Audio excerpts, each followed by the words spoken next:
Então, o tema que a gente vai falar hoje, né, palestra especial de Natal, vai ser sobre Jesus, né, esse grande mestre, né? Quem realmente foi Jesus, né? Ou melhor, o que a gente sabe sobre Jesus? A minha ideia de hoje é fazer um momento diferente, né? Porque muita gente fala sobre Jesus, né? Mas hoje a nossa palestra vai ser uma palestra um pouco mais aberta, tá certo? Essa data de hoje, né? De hoje não, né? O Natal, as pessoas celebram o nascimento de Jesus, né? Mas essa data ela não é verdadeira. Vocês sabem disso, né? Alguns sabem, né?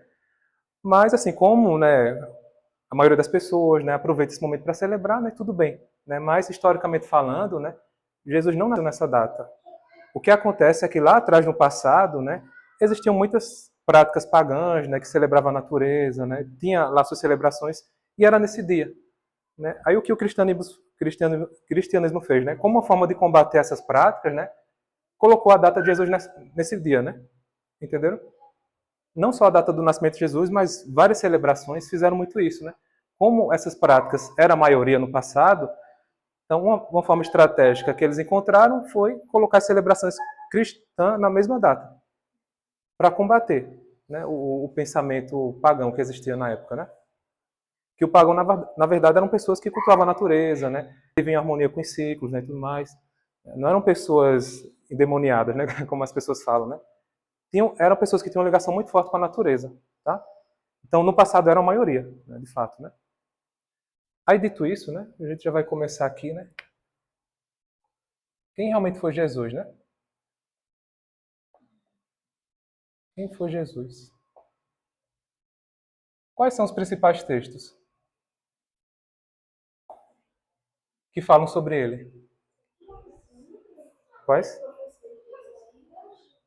Mas os principais que a maioria conhece. Os evangelhos, né? Os 4 evangelhos, né? Não são únicos, tá? Mas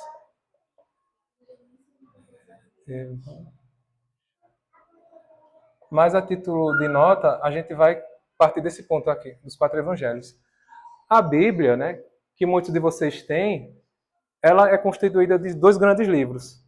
A gente tem o Antigo Testamento e o Novo Testamento. Então, os evangelhos fazem parte do Novo Testamento. Tá? E o Antigo Testamento? O Antigo Testamento, ele na verdade, ele tem 5 grandes livros, que é o Pentateuco. Números, Deuteronômio, né? Êxodo, né, Naldo? Qual mais? Gênesis. Tá. Então, isso é o Antigo Testamento. Tá?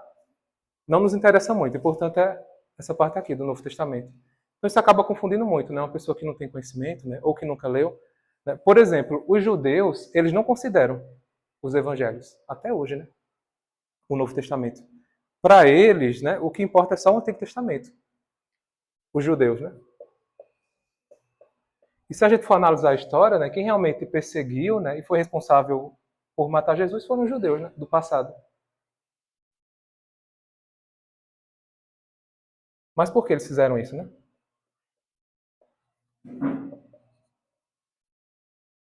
Aí o Antigo Testamento eles chamam de Torá. Então, para eles, só isso aqui é sagrado. Eles não consideram Jesus como uma figura, né, divina, como emissário. Né? Apesar, né, que desde o Antigo Testamento já tinha muitas profecias que falavam sobre a vinda de um Messias, ou seja, um grande mestre. Então, os paranormais lá atrás, né, os profetas, né, eles falavam que vinha um grande mestre.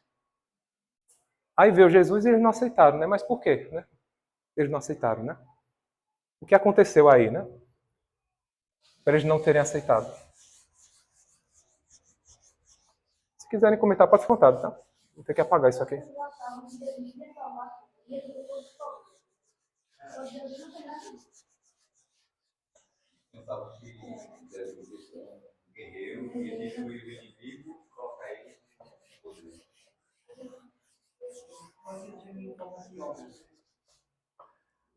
O principal motivo era os ensinamentos. Os ensinamentos de Jesus eram uma coisa muito forte e eles não aceitavam. A gente vai discutir melhor mais para frente, tá? Mas só para deixar um leque, né, das possibilidades. Beleza. É o que a gente sabe de Jesus através dos 4 evangelhos. Tem as profecias, né? Aí a gente vai começar num tema bem polêmico, né, que é sobre a virgindade de Maria. Será que realmente foi dessa forma, né? Essa visão fantasiosa que os religiosos têm, né? E qual o problema de Jesus ter nascido de uma relação sexual normal? Qual o problema disso? Não é? O sexo é um ato divino, né? Sagrado, né? Por que a igreja não aceita isso até hoje, né? E o fato dele nascer numa relação sexual normal não diminui na figura de Maria, de Jesus. Porém, quando você coloca essa visão de virgindade, isso cria uma visão muito ruim sobre a sexualidade. Então, o sexo passa a ser visto como uma coisa feia, ruim. Né? É por isso que as pessoas fazem muita sátira com isso, né? Tá lá o casal tendo relação e tá lá, Jesus está vendo, né? Deus está vendo, né? Então cria um problema no inconsciente do ser humano, né? Onde ele passa a ver o sexo como uma coisa ruim, uma coisa feia, né? Se essa questão da virgindade fosse escanteada, o sexo passaria a ser visto de forma natural. Então, os religiosos acabam trazendo muito essa punição em relação ao sexo.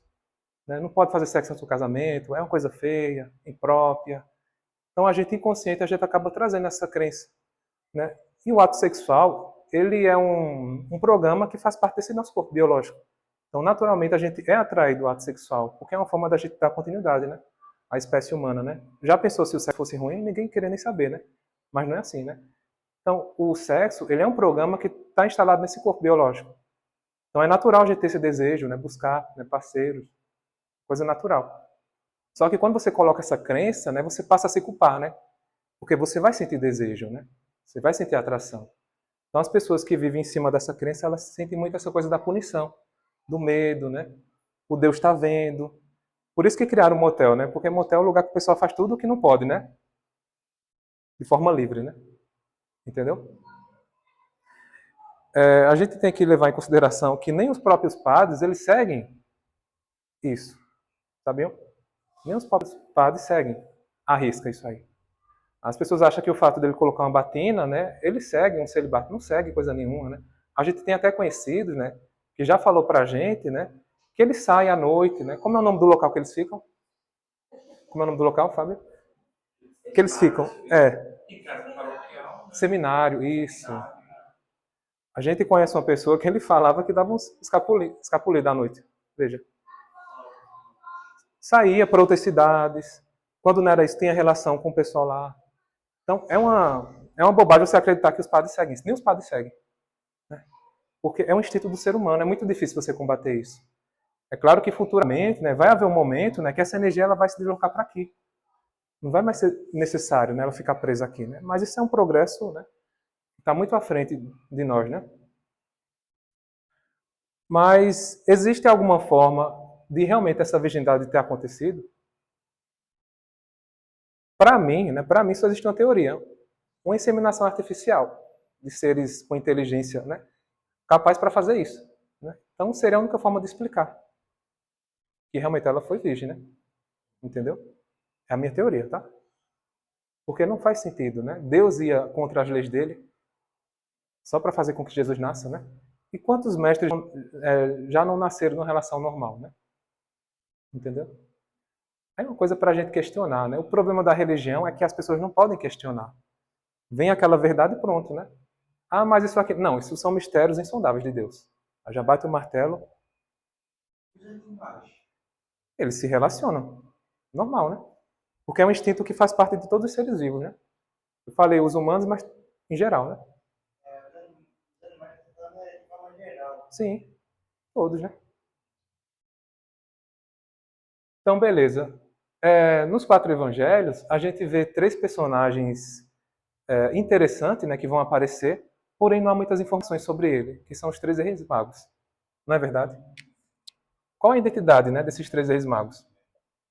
Quem realmente eles eram, né? Reis. Essa palavra mago, ela tem a ver com sabedoria, tá? Não é mago de mandinga, né, Naldo? Das magias pesadas. Quem eram esses indivíduos, né? Eles aparecem, depois somem, né? Não se fala nada, né? Como a gente falou, né? Magos é no sentido de sabedoria, né? Sabedoria. A gente vai chegar lá, tá? Muita calma. Então, magos no sentido de sabedoria. Nos evangelhos, né, falam que eles foram guiados por uma estrela. Como é que esses indivíduos iam encontrar o local de nascimento de Jesus sendo guiados por uma estrela lá? Não tem condição. Então a gente pode pensar que esses três reis magos, eles eram pessoas que tinham uma capacidade espiritual, uma clarividência aberta, né? Eles dialogavam com os espíritos, né? Então a partir disso eles mostraram um caminho para eles. Poderiam ter a visão remota, né? Que é a capacidade de você ver à distância, né? Então eles viram o nascimento de Jesus, né? E espíritos poderiam ter guiado eles nos caminhos. Olha, para ali, não, vai ali, entendeu? Então, quando a gente pensa dessa forma, né, fica mais claro, né, a gente entender como foi que eles conseguiram se guiar, né, até Jesus. E por que eles foram para lá? Eles foram, né, porque, como eu falei para vocês, tinha uma profecia antiga, né, que viria um grande mestre, né, um grande Messias. Então, esses sábios, eles tinham consciência do nascimento dele. Foram prestar agradecimento, né, louvores, né. Porque, assim, no planeta que a gente vive, né, é muito difícil a encarnação divina, né, como Jesus, como Buda, como Lao Tse, como Confúcio. Isso é uma raridade, né? Então, sabendo disso, eles foram até Jesus prestar homenagem, né? Tem um grande mestre, né, que é o Yogananda, ele fala que esses três reis magos eram da Índia, tá? Então, os três reis magos vieram da Índia. Essa informação ela é muito importante porque a gente vai abordar logo a seguir. Então, segundo ele, né, através da análise dos presentes que eles ofereceram, né, existe essa tradição na Índia de presentear da mesma forma que eles fizeram, que é com sândalo, né, mirra e ouro. Então, na Índia é muito comum eles fazerem essa celebração de presentear o nascimento dessa forma. Então, na verdade, esses três reis magos eram da Índia, tá? Isso é importante. Então, né, Jesus nasce, né, aquela coisa maravilhosa, não, maravilhosa não, né, porque tem a perseguição, né, de Herodes, né, eles têm que se esconder, né, e um monte de coisa, mas a partir daqui é como se desse um pulo. Então, Jesus nasceu, aí a gente vai para Jesus com 12 anos, que é no Evangelho de Lucas. Tem uma referência, né? Tem uma festividade lá, aí Jesus some, desaparece assim da família, e ele começa a ensinar, né, um pessoal intelectual, né, discutir, entendeu?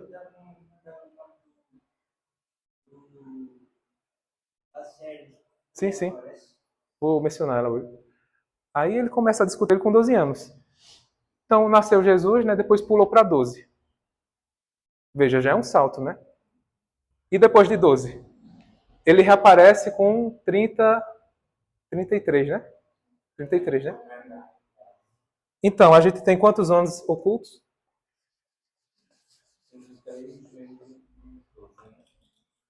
18, né? De 12 a 33? Não.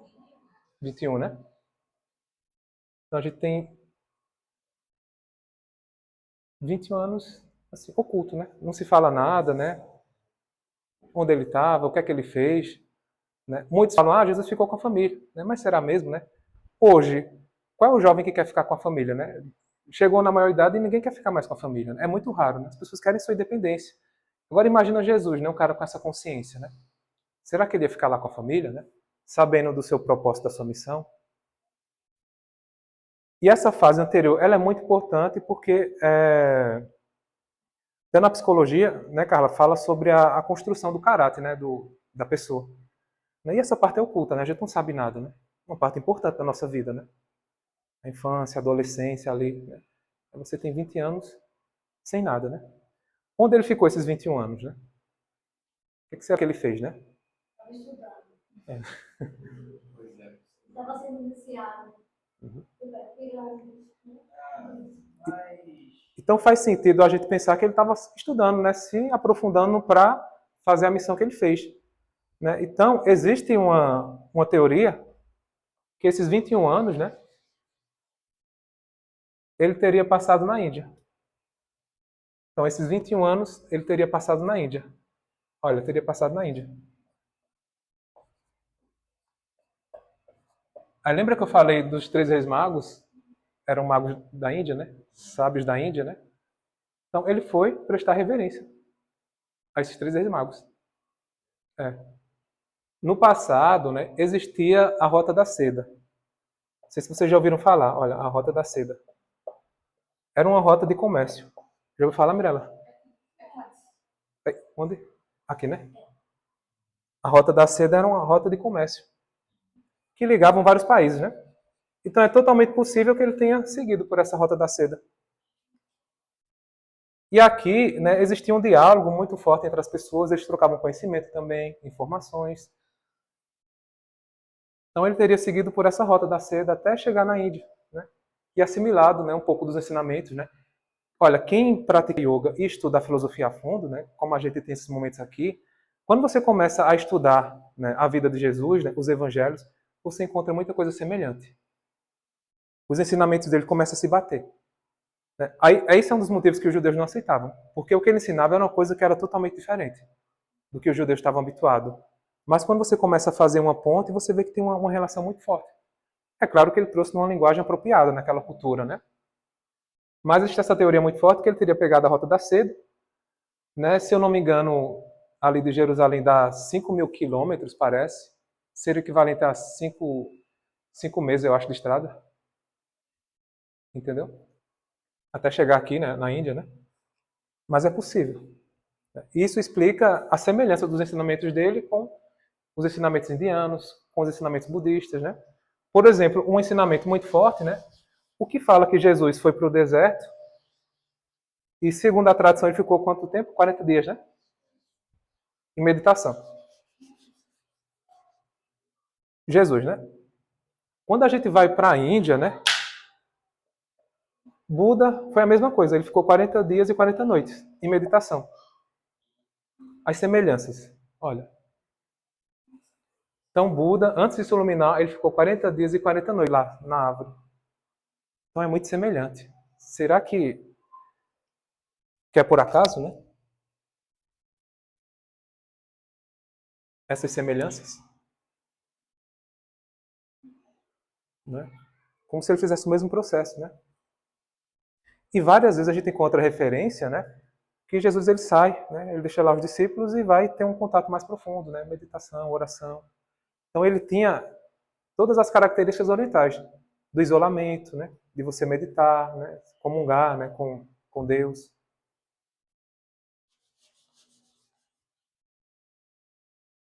Tem um ensinamento de Jesus que é bem interessante, né? Que ele fala sobre meditação, mas quase ninguém consegue perceber isso. Então, se ele já falando o que ele falava, não aceitava os ensinamentos, imagina se ele realmente falasse sem parábola, né? Sem a linguagem de parábola. Porque essa linguagem era para que o ensinamento ficasse preservado e a posteridade no futuro pudesse acessar, né? Tivesse a capacidade de entender, né? Mas tem ensinamento que ele fala, né? Para orares, primeiro, entra no teu quarto. Então, entra no quarto.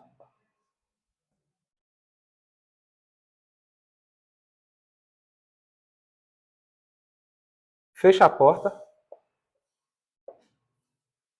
Então, fecha a porta. E ora para o teu pai que está em secreto.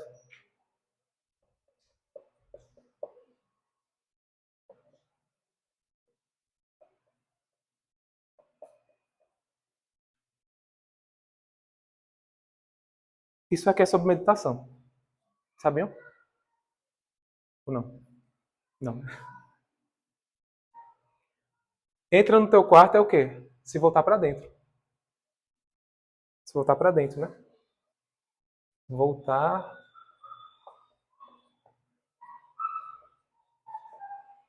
para dentro.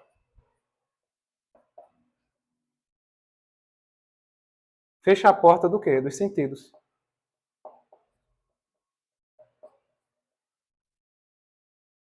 Porque quando a gente, basicamente, quando vai meditar, né, a gente primeiro para, né, fecha os olhos, né, tenta acessar os sentidos, né, para ter um contato mais forte com quem?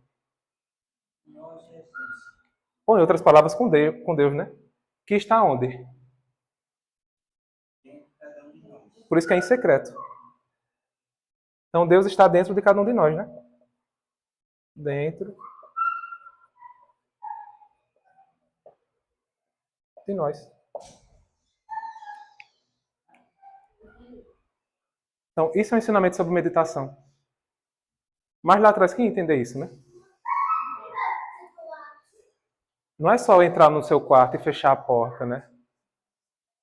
E esse Pai em secreto, né? Porque ele está dentro de nós. Então, eu só consigo acessar ele quando realmente processo de meditação, eu me isolo, me acalmo, né? Aí, naturalmente, né, essa voz, ela vem de dentro do meu âmago, né? Por isso que ele falava, o reino de Deus está dentro de vós. O reino de Deus está dentro de vós.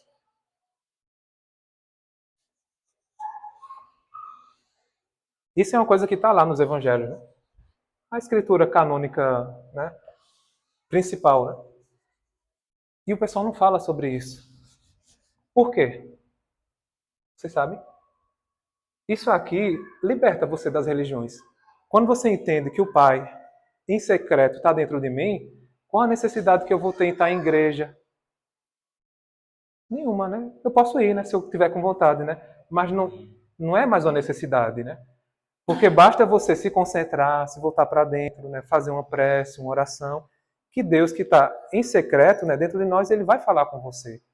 Então, se esse ensinamento fosse passado nas igrejas, vocês acham que teria algum fiel lá para dar dízimo? Não, né?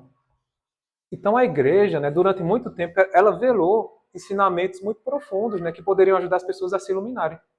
Criou uma certa hierarquia, onde o padre, né, a autoridade, né, o que ele falou, falou, e as pessoas ficam lá. Né? Vai para a igreja, senta, levanta. E é um processo que não leva à iluminação. E o Oriente... Isso, pode falar. Pode ficar à vontade. Olha, eu não vou lembrar de cabeça. Alguém sabe a passagem exata aqui? É, nos 4 evangelhos. Depois eu vou pesquisar direitinho e vou passar para vocês, tá? É, nos 4 evangelhos.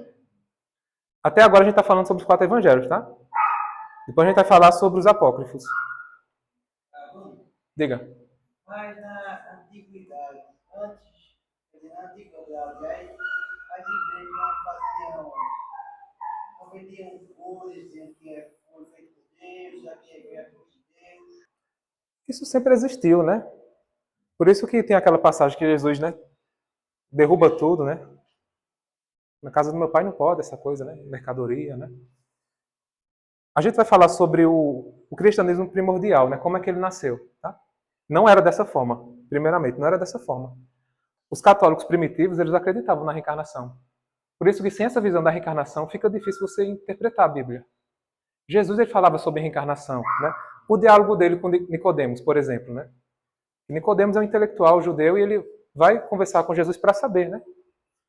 E Jesus fala claramente sobre reencarnação. É necessário nascer do Espírito, né? Para ir até o reino de Deus, né? Uma coisa assim.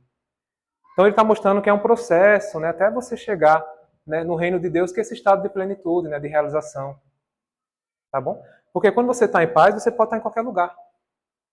Tem que estar lá no céu, né? Posso estar em paz aqui, agora, né? E a gente não viu que o Pai está dentro de cada um de nós? Não foi? Por exemplo, quando ele fala sobre João Batista ter sido Elias.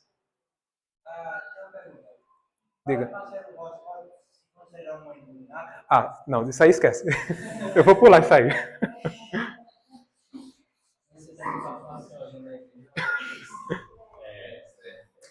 Olha, o Oriente sempre foi uma fábrica de iluminação.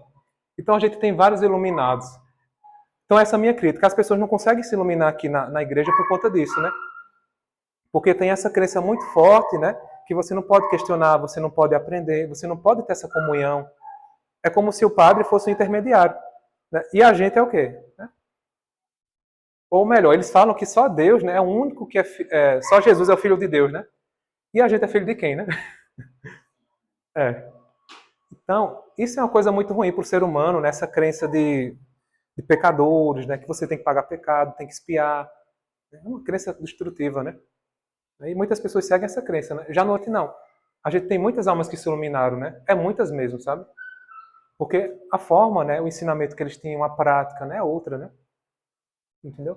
Então, várias passagens vão falar sobre reencarnação. Mas as pessoas não aceitam. Mas lá atrás, os primeiros católicos aceitavam. Tá bom? Eu não sei se eu já começo aí nessa parte.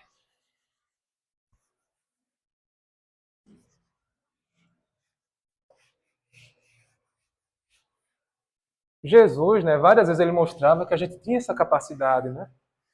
Quando ele falava, por exemplo, tua fé que te curou, tudo que eu fiz, vós podereis fazer e muito mais, brilha a sua luz. Então ele já estava mostrando que todos nós temos essa capacidade. Ele nunca falou que era só eu, né? Eu sou eu que sou o filho do Pai. Não. Ele mostrava para as pessoas que todos nós somos uma parcela desse divino. Né? E era isso que os judeus não aceitavam.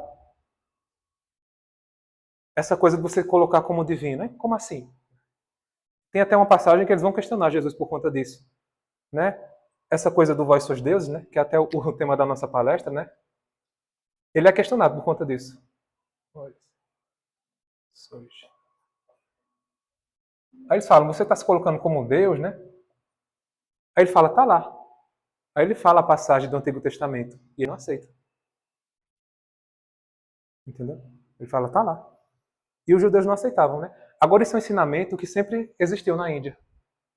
Por isso que existe a meditação. A meditação tem por objetivo isso. Você acessar essa parte divina que há dentro de nós. A meditação, ela veio, né, ou foi inspirada em alguém em algum momento no passado, a gente não sabe quando, né?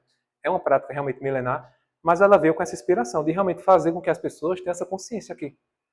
Meditação nunca foi para relaxar, nunca foi para aliviar a ansiedade. Isso é uma coisa de hoje, né? Até porque as pessoas sofrem muito com essas questões, né? Mas isso é a consequência, né? Porque realmente a meditação, né, ela tem por objetivo acessar essa sabedoria aqui. Que eu não sou o ego, né? Ou o eu, né? Que é o nosso ego. E o que é esse ego? O ego é uma construção social, que é influenciada pela família, pelos pais, pela cultura que você nasceu. Então, isso é o ego, esse é o RG. A gente acha que é isso, né? Mas a gente não é. É claro que isso aqui é importante para que eu possa, né, viver essas experiências no mundo, né? Mas a nossa essência, ela não tem nada a ver com isso aqui. É por isso que em cada reencarnação, o que acontece? Você assume um rótulo, né, um personagem diferente. Não importa o personagem, pode ser homem, mulher, enfim, não importa. Tudo é experiência para a alma, né, imortal. Entendeu? Então a ideia é você chegar nessa essência, né, e saber quem realmente eu sou. Né? Aí os budistas, Igor, eles têm um Kohan. Kohan são histórias que eles passam para as pessoas como ensinamento. Aí tem o que eles perguntam: qual a sua face antes dos seus pais nascerem? Qual a sua real face antes dos seus pais nascerem? Só que isso é uma pergunta que leva você a uma meditação, uma reflexão. E a ideia é transcender a mente para que você possa acessar uma sabedoria mais forte. Né? Mas qual a sua face antes dos seus pais nascerem? Né? Certamente não tinha nada a ver com essa, né, de hoje, né? Tem nada a ver, né?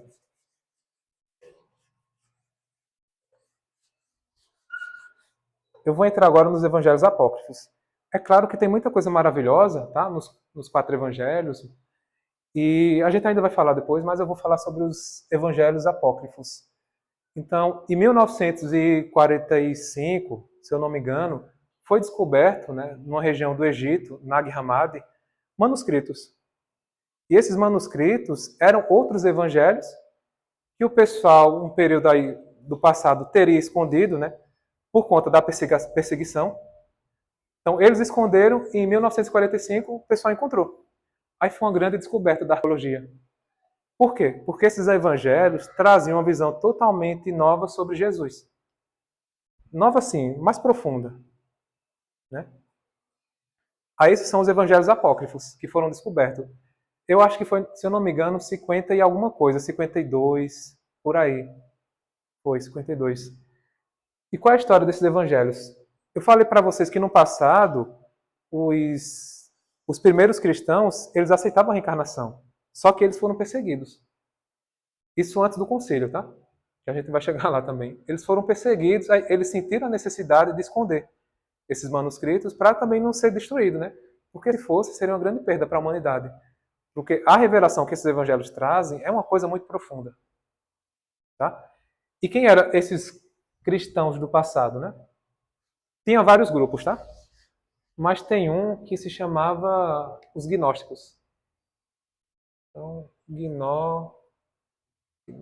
não sei se é assim. Acho que é gnósticos. Alguém já ouviu falar? Já? Os gnósticos. Então eles foram um dos primeiros cristãos. E eles tinham como ensinamento central os evangelhos apócrifos. Ah, gnose significa conhecimento. Por isso que tem a gnose, né? Que é não conhecimento. Então, gnose significa conhecimento. Então eles se diziam seguidores do conhecimento. Olha só. Então os primeiros católicos se diziam seguidores do conhecimento. É claro que não conhecimento intelectual. Né? É um conhecimento intuitivo que surge dessa sabedoria, né? Do eu como alma. Então esses eram os gnósticos. Seguidores do conhecimento. E eles foram muito perseguidos no passado. Né? Eles aceitavam a reencarnação. Tudo isso que a gente está debatendo. Só tem algumas distorções que eu não concordo muito, né? Mas tudo bem.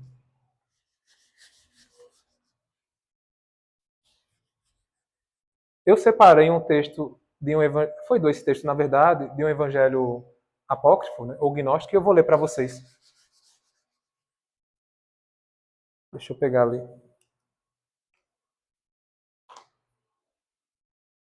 Só para vocês verem a profundidade.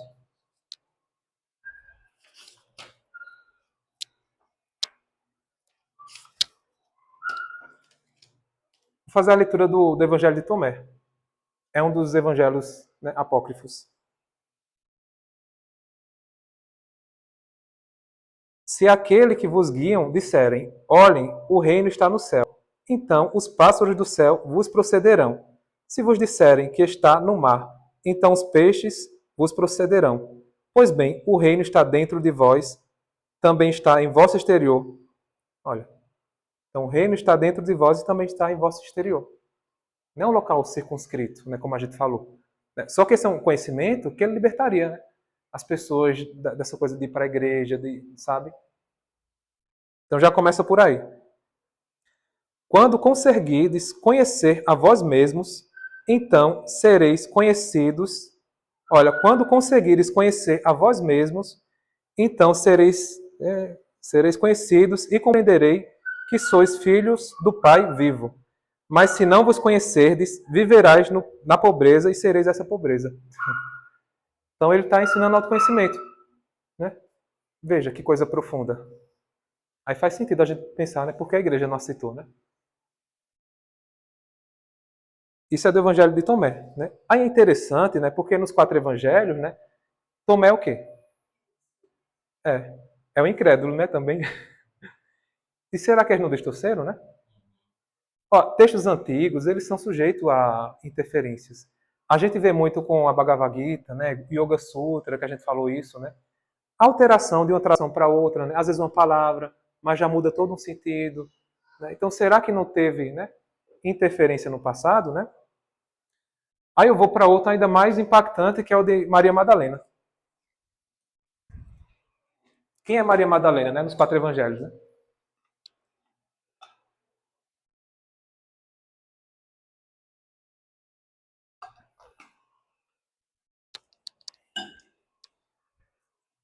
Ela é como se ela fosse uma prostituta, né? Que tivesse mudado de vida, né? Mas e aqui, né? Quem é Maria Madalena, né?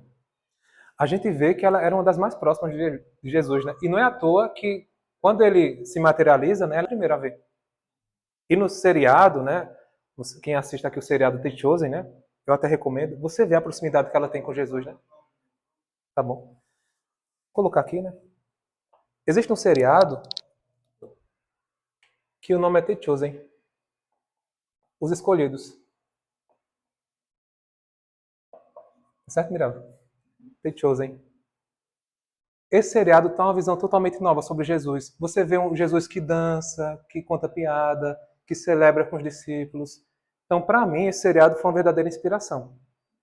Tá? The Chosen. A gente tem um Jesus mais humano, sabe? Isso é muito bonito, né? Nos aproxima dele, né? Maria Madalena, né? O evangelho dela. O que é o pecado do mundo? Que é a crença central, né, da igreja, né, do pecado, né? O que é o pecado do mundo? Não há pecado. Olha, não há pecado. Sois vós que os criais. Sois vós que os criais. Quando fazeis coisas da mesma espécie que o adúltero, que chama do pecado. Entendeu? Então a gente cria um conceito de pecado e passa a criticar as pessoas que fazem aquilo, né? Então ele fala que o pecado é isso. O que é certo e errado, afinal, né? Como a gente vê no Tao Te Ching, né, Suelen? Certo e errado são conceitos, né, que a sociedade cria. Né? Mas o que realmente é certo e errado, né? O que é pecado, né? Será que existe esse pecado, né? Será que o pecado não é um conceito, né? Que as pessoas criaram, né? E passaram a dizer, olha, isso é pecado, né? Sexo é pecado. Sexo antes do casamento é pecado. Né? É um conceito que criaram, né? As pessoas passam a julgar aqueles que fazem aquilo, né? É uma coisa humana, né? Por isso, Deus, Pai vivo, por isso, Deus, Pai, veio para o mundo de vós, para a essência de cada espécie, para conduzi-la à sua origem. Então, como uma forma de libertar as almas, né, essa nossa essência, em um certo momento ela começa a falar. E a gente começa a ser conduzido para além desses conceitos, né, de pecado, certo e errado. Entendeu? Não é que ele veio, porque ele já está, né, em outras palavras. Então, olha a profundidade disso. Se realmente o objetivo da igreja fosse autoconhecimento, estudar, ela pegaria esses textos, bora estudar? Né? Bora fazer uma reunião, discutir. Qual o problema disso? O questionamento é importante para que o ser humano possa crescer. Tudo começa com questionamento. E quando isso é cortado, as pessoas ficam muito presas naquela visão assim. Né? É complicado, né? O crescimento ele nasce pelo questionamento. Então, quando diz não pode questionar, pronto, fuja. Fuja porque... Qual?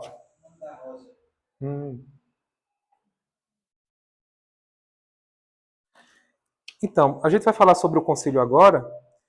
O primeiro concílio aconteceu em 325 depois de Cristo. O primeiro, só depois de 300 anos, né, depois de Cristo. Então, 325.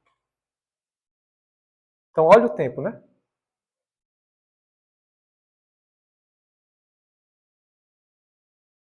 Até aqui ainda tinha a crença da reencarnação.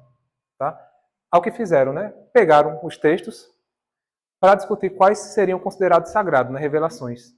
Nesse período estavam os apócrifos também. Dizem, né, que os evangelhos canônicos foram elevados. Né? Aí foram esses considerados sagrados. Né? Mas será que foi assim mesmo? Né? Será que não omitiram, né, informações? Aí o bispo Sabino de Heráclio, alguma coisa assim, afirma que, com exceção do próprio Constantino e de Eusébio, eles não passaram de um grupo de pessoas simples e iletradas. Então veja, nem sabia o que estava acontecendo ali, estava mais perdido do que cego em tiroteio. Só aqueles que estavam ali, né, detendo conhecimento, né, foram de fato responsáveis a decidir, né, quais seriam considerados, né, canônicos. Porque assim, no passado, né, imagina a sua condição financeira, o seu status, tudo dependia disso aqui. É claro que o pessoal ia ser a favor, né, do que eles decidissem, né? Independente do que estava sendo decidido ali. Né? Então, esse aqui foi o primeiro. Tá? Porque até então, antes, existia os cristãos que aceitavam os evangelhos apócrifos. Tá? No século I já existiam os gnósticos. É importante que vocês saibam disso. Então, no século I já existiam os gnósticos que aceitavam a reencarnação como uma base do cristianismo. Então, existiam muitos tipos de católicos naquela época. Tá? Então, esse concílio foi o que realmente decidiu a base do cristianismo como ele é hoje, né? Em partes. Porque em 500 e alguma coisa depois de Cristo teve outro concílio. Então, em 500 teve outro concílio. Aí foi nesse aqui que a reencarnação foi tirada. Foi nesse aqui que a reencarnação foi tirada. Dizem, né, que nesse período aqui, a esposa do imperador, né, o nome dela era Teodora, ela teve um passado assim meio obscuro, né? Teria sido moça, né? Para não dizer outra palavra. Só que ela conseguiu ganhar, né, posição e tudo mais. Aí era uma pessoa muito influente. Aí ela fez uma barbaridade, né? Com as ex-amigas dela, né? Algumas pessoas dizem que ela matou mais de 500, né, prostitutas. Outros dizem que ela colocou num convento. Só que era um lugar tão ruim que muitas pulavam, se matavam, que não aguentavam ficar nesse local. É. Aí, né, como eles tinham a crença da reencarnação, né, as pessoas começavam a criticar ela. Olha, tu vai nascer 500 vezes, né, não sei o quê. Essa coisa que a gente vê, né? Aí ela, com raiva, né, ela influenciou, né, o marido dela, que na época era imperador, né, eu vou ver aqui o nome dele, para tirar a reencarnação de jogo. Aí foi aqui que a reencarnação saiu. Por conta da Teodora, né? Entendeu? Saiu. Aí até hoje não se fala sobre reencarnação, né?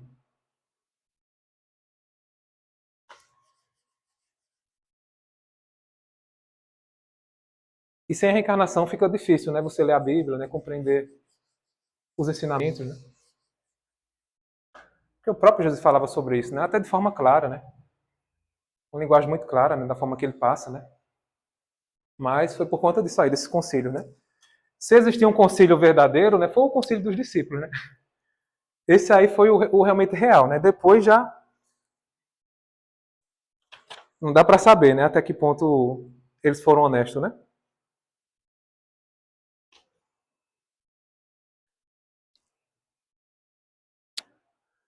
Geralmente as pessoas falam Jesus Cristo como se Cristo fosse um sobrenome, não é?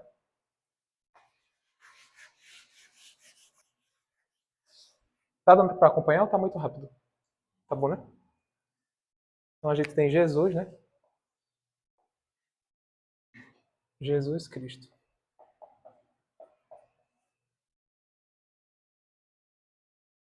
Cristo não é o sobrenome de Jesus. E o que é Cristo? A tradução é ungido, né? Cristo é um princípio universal, divino que existe em todas as coisas. Tá bom? Só que Jesus foi um dos maiores representantes do que é viver esse princípio aqui. É a mesma coisa você pegar o nome Buda. Buda não é um nome, é um título que o Gautama, né, que é o mestre, né, recebeu. Então, Cristo e Buda é a mesma coisa, porque Buda significa iluminado. Então, Buda é iluminado.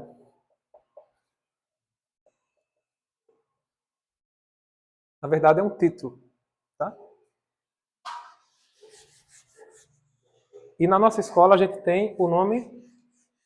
Qual é o nome, Mirella? Oi? Da nossa escola. Atma. Olha, Atma equivale a isso aqui, esse princípio. Tá? Porque é um nome indiano, né? Aí na Bhagavad Gita, né, a gente encontra a tradução sobre essa palavra. Deixa eu ver aqui. Presente em todos os seres com seus Atmas, ele parece fragmentado, mas realmente é indivisível. O Atma é a luz das luzes, ele é o conhecimento, o conhecedor e o conhecido. Mora nos corações de todos. Então, Cristo equivale a Atma. Cristo equivale a Atma, porque isso é um princípio divino que todos nós temos, tá? Porém, esse princípio é como se ele tivesse morto no ser humano. Por isso que a palestra de hoje se chama Ressuscitar o Cristo interior, porque ele está morto em nós. É uma bobagem você esperar que Jesus volte hoje. O trabalho dele foi há 2000 anos. Ele cumpriu o que ele tinha que fazer. Agora cabe a nós despertar isso aqui. Né? E, infelizmente, né, os que se dizem cristãos não despertaram Cristo. Mas ainda é difícil que ele vai voltar, né? É. Mas será que é necessário, né? E se ele voltasse hoje, será que ele ia aderir nesses movimentos religiosos que tem no seu nome, né? Com certeza não. E se ele viesse hoje, as pessoas não iam aceitar. Assim como não aceitaram no passado, porque ele ia contra, né, o que está se fazendo hoje no nome dele, né? Tem pessoas que matam, assassinam, usam o nome de Deus, de Jesus. Veja o grande absurdo que a gente chegou. né? Facções criminosas, Naldo, que tatuam Jesus no corpo como um símbolo de proteção. Tem tudo isso, né? Olha os absurdos, né? Então, se os verdadeiros católicos despertassem o Cristo interno, tudo ia mudar. Porque o que Jesus queria ensinar era esse caminho aqui para a gente despertar esse princípio divino que existe dentro de cada um de nós. Só que como a gente vive em função do nosso ego, esse princípio é como se ele tivesse morto. Por isso que eu tenho ressuscitar. Né? Preciso ressuscitar o Cristo, né? Porque ele está morto em nós, né? A gente vive mais em função do ego do que em função do Cristo, né? Interior, né?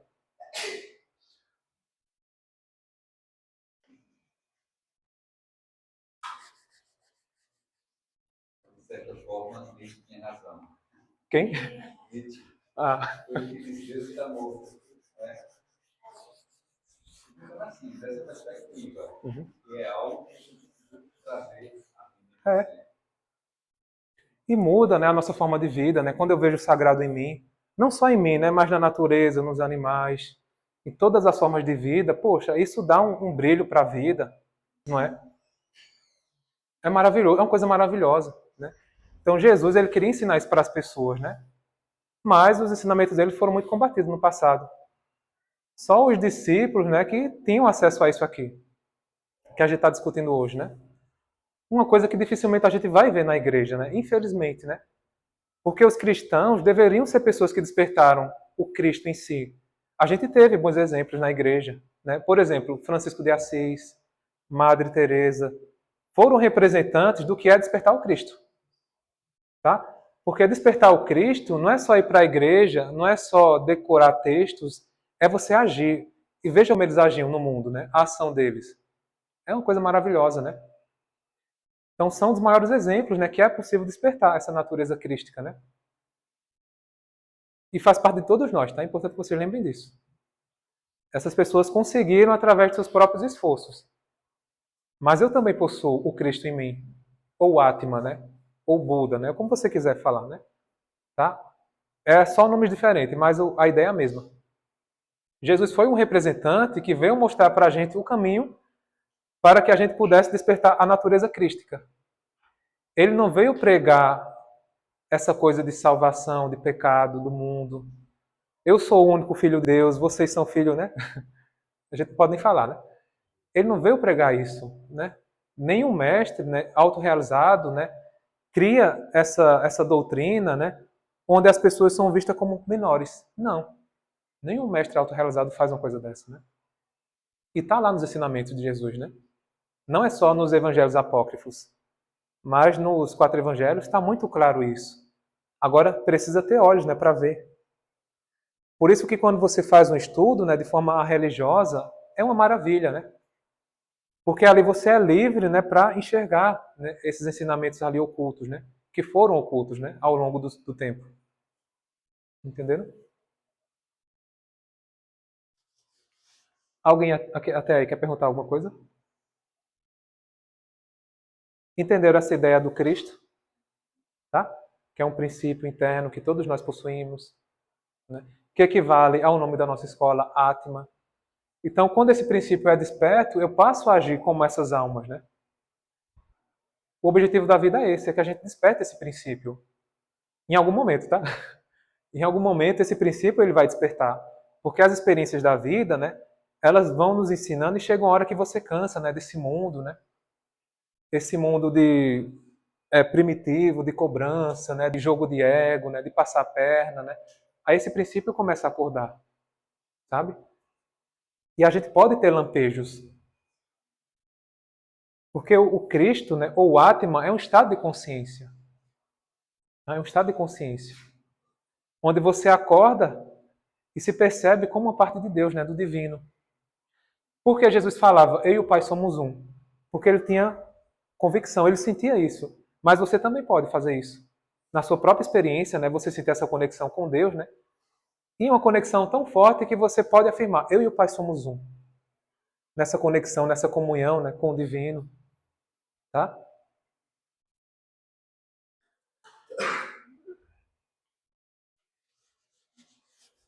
Esse é o ponto central da palestra. Mas foi necessário, né, fazer toda aquela introdução para a gente chegar agora, né, para vocês para que vocês pudessem entender melhor. Né? Tá? Perguntando ao meu mestre, né, o que está aqui em cima, quais ensinamentos principais, né, ele considerava para a humanidade de hoje, né, do Jesus, ele falou 2. Quem quer chutar? E aí, quem se habilita? Oi? Também. Mas ele falou, olha, o primeiro foi o bom samaritano. O que tem a ver com isso aí, né? Ele falou 2 ensinamentos essenciais para a humanidade. Então, o primeiro é o bom samaritano. A parábola do bom samaritano, né?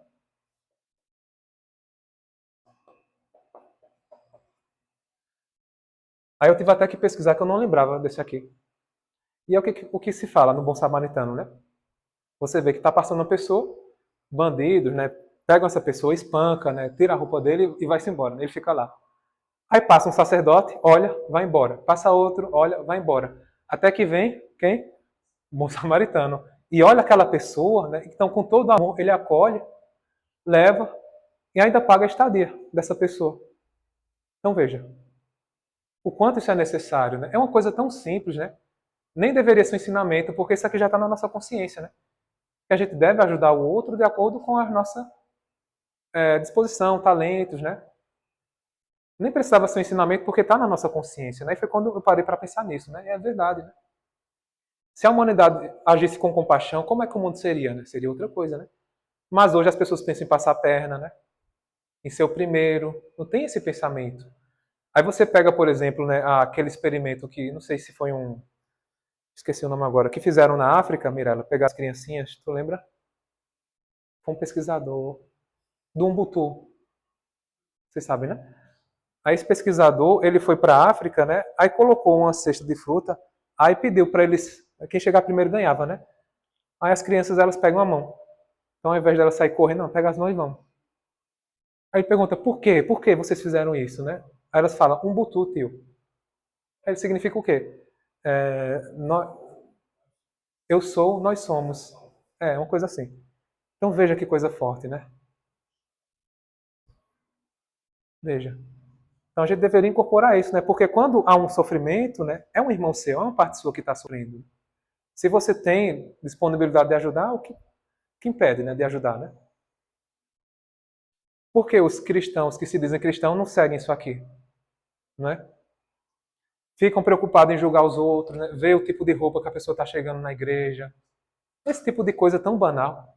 Né? Por que não, realmente não aplica isso aqui, né? Como ensinamento? Porque isso aqui conduz à realização. O exercício da compaixão. Agora com todos os seres, tá? A gente não se prender a só humano, né? Porque a gente viu que a natureza divina ela está em tudo, né? Então está nos animais também, né? Então é a compaixão, né? O bom samaritano, isso aqui é muito importante. E assim, quem é o bom samaritano? O bom samaritano representa, olha, alguém que despertou a natureza crística. Então, o bom samaritano representa uma pessoa que despertou a natureza crística. Então, como essa pessoa despertou o Cristo em si, ela vai ver todo mundo como igual. Então, se ela vê sofrimento, ela vai ajudar. Ela não vai pensar 2 vezes. Entenderam? É claro que é uma história, né? Uma parábola, né? Mas ela mostra o que é você despertar o Cristo. Olha aqui o que é despertar o Cristo. É você agir como um bom samaritano. Tá? Com compaixão, com respeito, de acordo com a sua possibilidade. Tá? Então aqui você já tem o norte de qual é o caminho para despertar o Cristo interno. Né? Aqui já tem o norte. O segundo, que foram 2, né? O segundo. E aí? E aí, Naldo? Acho que foi qual? Não, o Sermão da Montanha. O Sermão da Montanha. Foi o segundo. Esse aqui é perfeito, né? E é muito bonito você ver representado no seriado, né? Vocês viram, né? É uma coisa maravilhosa, né? Os discípulos lá se reunindo, né? Nesse seriado, Fábio, mostra Jesus ensaiando antes de começar, ele e Mateus, né, falando lá, assim, se preparando. É muito bonita essa cena. E quando realmente tem o Sermão da Montanha, é uma cena maravilhosa, né? Porque ele fala um ensinamento que vale para cada um dos discípulos, para cada pessoa, sabe? É muito bonita essa cena, você vê ela representada. Então, o segundo ensinamento essencial para a humanidade é o Sermão da Montanha. Porque aqui você tem a conduta ética perfeita, né? Da gente viver aqui nesse mundo, né? De forma amorosa, né? Tranquila. Então, esses dois aqui. Não que os outros sejam ruins, tá? Mas ele, né, mostrou que esses dois aqui são essenciais para que a humanidade possa dar esse salto, né? E de fato despertar a sua consciência, né? O escolhido de Gandhi. Foi? Sermão da Montanha? Se queimassem todos os livros de sabedoria do mundo, sobrasse só o Sermão da Montanha, o mundo estaria salvo. Perfeito. Para você compreender isso. Perfeito. Então veja, dois ensinamentos, né, já seria o suficiente para mudar o mundo, né? Então isso mostra o quanto a humanidade está distante disso, né? Porque os próprios cristãos, eles julgam, eles criticam, eles apoiam o assassinato, em alguns casos, entendeu? Preconceito. Poxa, não pode haver preconceito. Jesus não falava de preconceito, não é? É o respeito com todas as formas de vida, né? Tudo é uma manifestação de Deus, né? Então cada pessoa é livre para se manifestar, né? Viver a sua vida da sua melhor forma possível, né? Até aí, vocês querem falar alguma coisa? Acho que vou deixar aqui. Tá tudo ok? Deixa eu ver se eu tenho mais alguma coisa.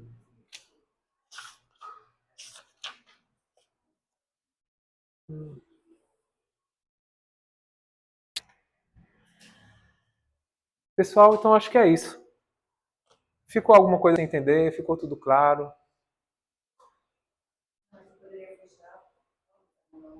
Sermão da Montanha? Tem como colocar aí, Mirella? Alguém tá com o celular? De cabeça eu não lembro, não. Alguém tá com o celular? Desculpa. Alguém tá com o celular para procurar aí por enquanto? Aí tu vai procurando. Pode falar, não? Ele falou?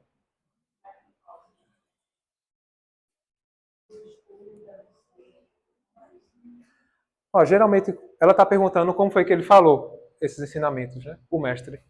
Geralmente, quando eu vou buscar um contato espiritual, a primeira coisa é meditar. Eu procuro meditar, né, ficar calmo. Aí, quando eu estou bem tranquilo, concentrado, aí eu escuto a voz dele falando comigo. Aí, geralmente, é nesses momentos que eu tenho um contato assim. Como eu já vinha estudando, né, eu perguntei para ele, né, quais ensinamentos ele considerava centrais para complementar, né, esse nosso estudo de hoje. Né? Ele falou esses dois e para mim foi perfeito. Perfeito. Isso quer dizer que quando a gente escuta uma voz e quem fala, é ele que está falando. Às vezes é um espírito, às vezes não é, tá? Tem que ter um discernimento aí. Aí só o exercício, né, que vai fazer com que você distinga uma coisa da outra. Porque às vezes a gente conversando com nós mesmos, né? É normal, né? Pensamento seu, né? Por isso que é importante meditar, né? Porque quando você medita, né, você consegue um silêncio mental. Aí nesse silêncio mental é que fica mais fácil, né, um mentor, um anjo da guarda vir e acessar o seu campo mental e transmitir uma ideia, um ensinamento, um insight, né? Então meditação é muito importante, né? Que a gente possa ter essa prática, né? Tem alunos nossos, né, que muitas vezes se assustam, né? Na meditação, como já aconteceu aqui, acho que vocês já presenciaram, está meditando, a pessoa sente aproximação, né? Porque, olha, o que acontece é que o ser humano ele nunca para, né? Nunca para. Então, muitas vezes, né, o seu mentor ele quer transmitir uma ideia, mas ele não consegue. E você está tão preocupado com as coisas corriqueiras da vida, né, mundanas, que ele não consegue acessar o seu padrão mental.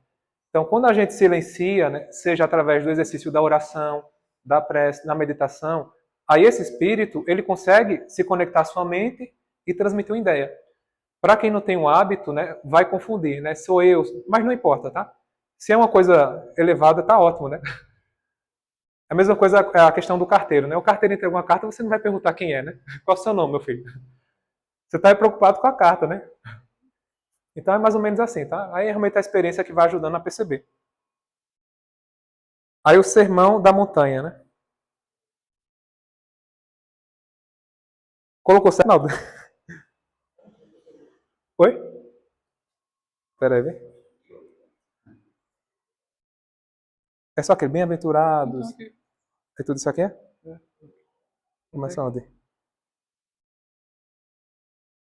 Bem-aventurança. Então, começando aqui, ó, capítulo 1, do 5 até aqui. Tá bom. Até aqui, ó, 5:12.